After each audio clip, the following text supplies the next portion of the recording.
Every day my phone rings and my emails fill up with people who believe the devil is attacking them. They are desperate. They talk about things crawling inside their bodies, constricting their spines and their neck, putting pressure on their heads, even scratching them, poking, pricking their skin. Some describe spiritual rapes and spiritual spouse experiences. Torment. A few such individuals have mental health issues, but not many.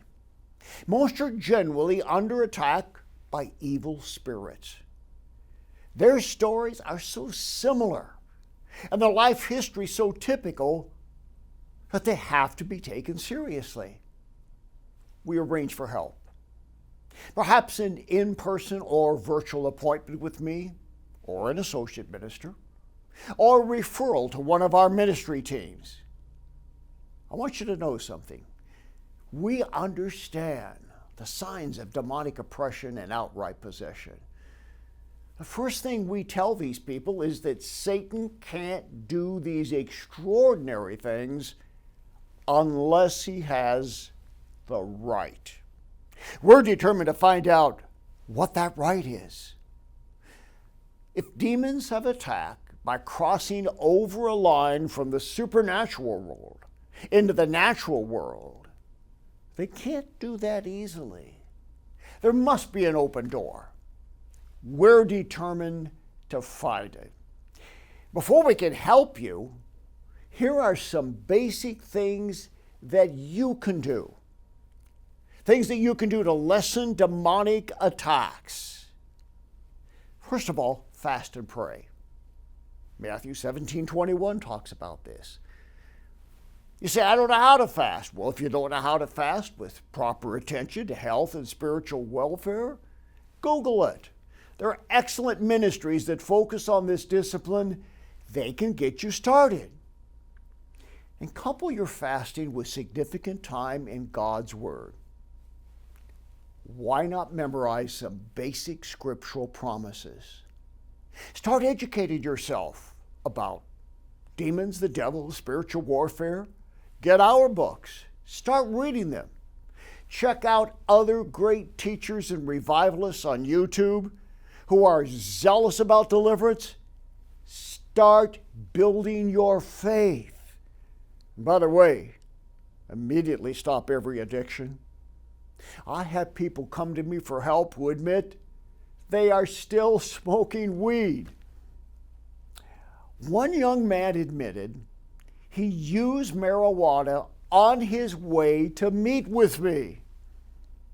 On another occasion, during a virtual Zoom, during that encounter, a woman took one last inhalation on her vape and blew the smoke quite literally, virtually, into my face as we connected on the internet. Do you think these people got the spiritual results that they wanted? Also, do your best to find someone who can agree in prayer with you. That's a stopgap measure. That individual that prays with you may not know much about deliverance.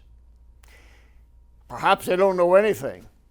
But if they will be a prayer partner to stand with you in prayer as preparation for ministry, that is going to help push back against the devil. Let nothing stand in your way of getting help. Get a new computer. Borrow one. Do whatever you need to do so that a virtual session with me or one of our associate ministers can be most successful. Or use your cell phone. Drive, fly to our offices. An in-person ministry session has the potential for greater success. Don't let anything get in your way. Just yesterday, a young woman in her 20s drove 500 miles one way to meet with me. That's a serious commitment. Our deliverance session was focused. It was to the point, undistracted. Even though she had spent years in drug addiction, in fact, a few months ago, she tried to kill herself with a fentanyl overdose.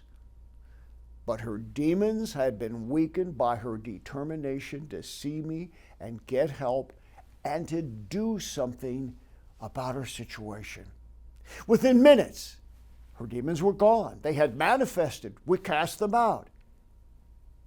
Why was it so relatively easy? Because they were weakened by her resolve to get help.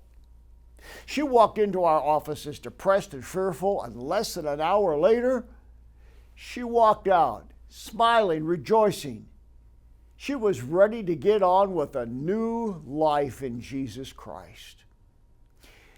Whether it's me or one of our ministry associates who helps you, we know your time is valuable. Make the best of it.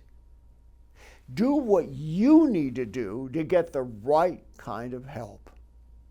Clean up your life in every area. You don't need an exorcist or deliverance minister to start your journey to freedom. Do your own work first. Forgive those who have wronged you. Throw out any New Age or occult books and all the paraphernalia associated with it. And cut off all unhealthy spiritual and sexual soul ties. When we meet, in person or virtually, let's get on with the mission to get you free in Jesus. Don't make me have to tell you to stop sleeping with your boyfriend or stop smoking dope with your friends. Before we start the deliverance process, stop the yoga yourself. Clean up your Facebook and Instagram account of questionable things. Turn off Game of Thrones and get into the Bible. Get ready for your miracle of freedom.